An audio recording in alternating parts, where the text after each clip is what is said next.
O ministro Alexandre de Moraes pediu ao Tribunal de Justiça de São Paulo a penhora de 30% da aposentadoria do ex-deputado federal Roberto Jefferson. O político foi condenado a pagar uma indenização a Moraes de quase R$160 mil em 2 ações por danos morais. No entanto, somente R$15 mil foram pagos. A ação é de 2020. Na época, Jefferson disse que Moraes era, abre aspas, advogado da facção criminosa Primeiro Comando da Capital, fecha aspas. O caso será analisado pela Justiça. Ana, a gente lembra que Roberto Jefferson está preso preventivamente desde outubro desse ano por ordem do ministro Alexandre de Moraes. Paula, toda vez que falarmos Alexandre de Moraes, eu vou falar um outro nome, Rodrigo Pacheco. Esse Alexandre de Moraes, esse monstro inconstitucional que nós temos, com uma caneta perigosíssima ali nessa composição do Supremo Tribunal Federal, ele não faz bem nenhum para o Brasil, para nenhuma instituição, muito menos para uma instituição tão importante como o Supremo Tribunal Federal. E esse monstrengo jurídico inconstitucional, ilegal e imoral, ele só existe por causa de Rodrigo Pacheco. Enquanto Rodrigo Pacheco não sair da vida pública, do cenário político do Brasil, nós vamos martelar mais um disco arranhado.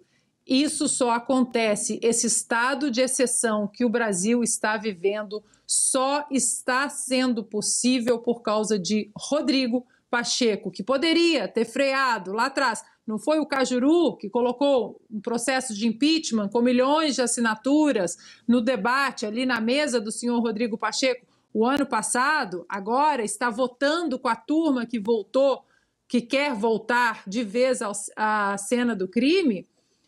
Tudo foi colocado na frente do Rodrigo Pacheco e ele foi leniente, ele se acovardou diante dessa coroação da impunidade que nós temos visto no Brasil, porque essa festa da democracia que eles dizem nada mais é do que uma festa, uma coroação à impunidade.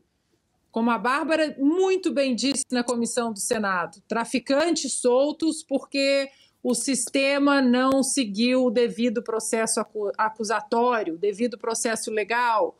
O ex-presidiário foi solto, lei da ficha limpa rasgada, Constituição rasgada, jurisprudência do próprio STF ignorada para que ele pudesse concorrer a presidente da República e voltar à cena do crime.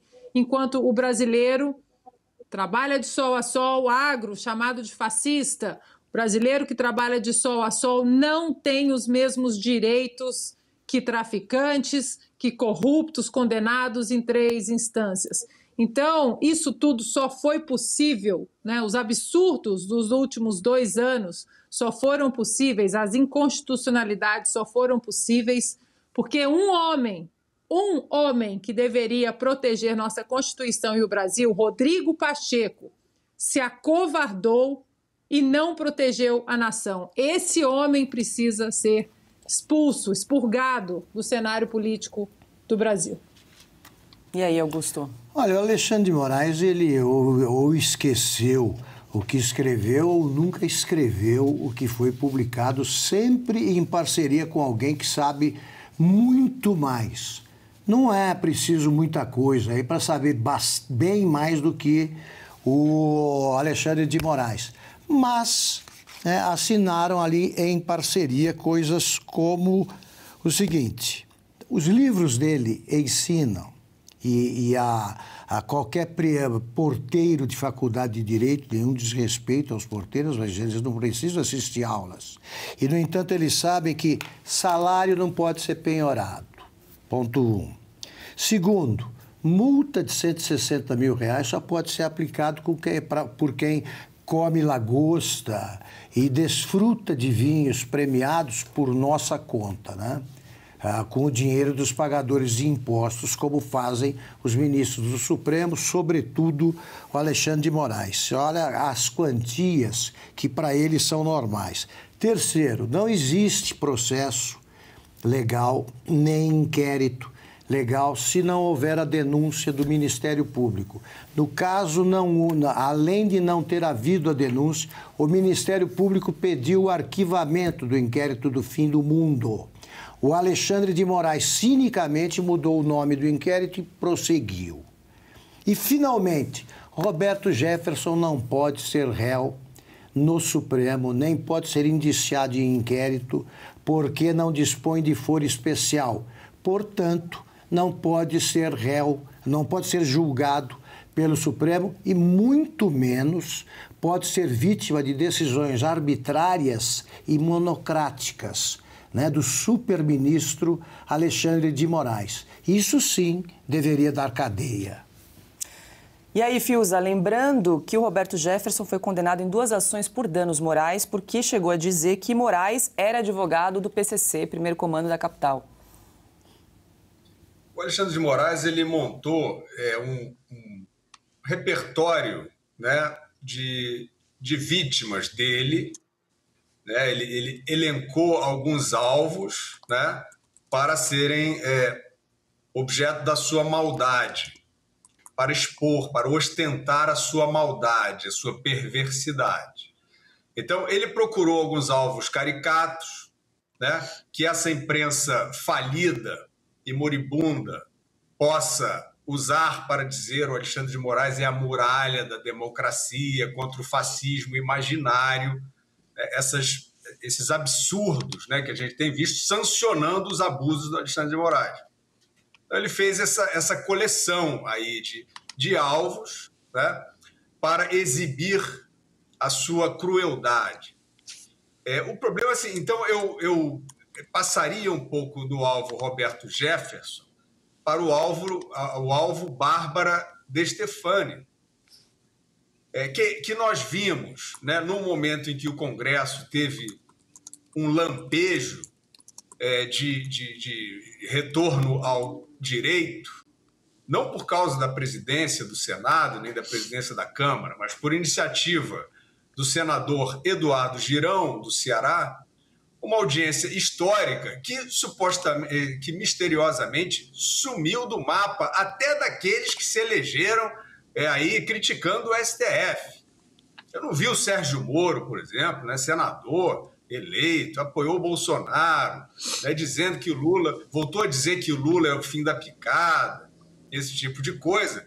Aí tem uma audiência histórica no Senado, em que técnicos políticos, juristas, apresentam o drama do quadro político brasileiro nesse momento, do processo eleitoral, né, aos delitos que se tenta jogar para debaixo do tapete do suposto governo eleito. Ou seja, ali renasce a democracia brasileira durante uma sessão de quase 12 horas. E eu não vejo esses aí, Sérgio Moro, Marcos Pontes. Ah, não, mas eles não tomaram posse. Mas e daí? Nós estamos numa encruzilhada da vida brasileira. Vocês acham que esse thriller aí de Renan Calheiros, Lula, Haddad, Alexandre de Moraes, Gilmar, Barroso perdeu o Mané, né? Vocês acham que isso não é uma encruzilhada da vida brasileira?